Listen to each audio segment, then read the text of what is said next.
అందరికీ నమస్కారం. నిజంగా ఈరోజు నెల్లూరు నగరపాలక సంస్థలో మేము కూడా కార్పొరేటర్లను చెప్పుకునేదానికి తలదించుకుంటా ఉన్నాం. ఎందుకంటే నెల్లూరు నగర మేయర్ భర్త మీద మరియు కొంతమంది ప్రైవేటు వ్యక్తుల మీద, కొంతమంది ఇంజనీర్ల మీద, ఎవరైతే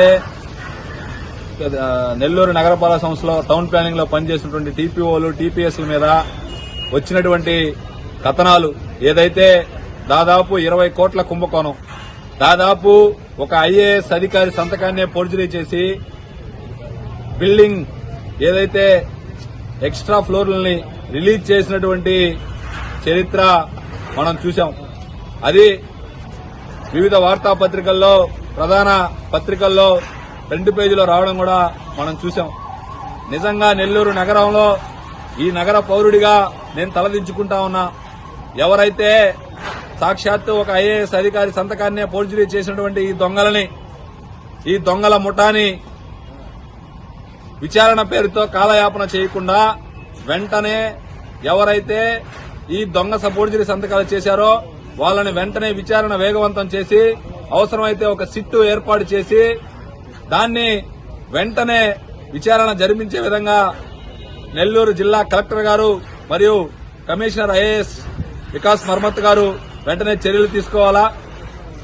ఈరోజు ఎవరైతే దీంట్లో బాధితులుగా ఉన్నారో వాళ్ళందరూ కూడా బయటకు వస్తా ఉన్నారు. చాలా మంది మాకు కాల్ చేస్తా ఉన్నారు, అన్నా మేము దాదాపు కొన్ని లక్షల రూపాయలు కొంతమంది ప్రైవేట్ వ్యక్తులకు ఇచ్చాము, మోసపోయాం.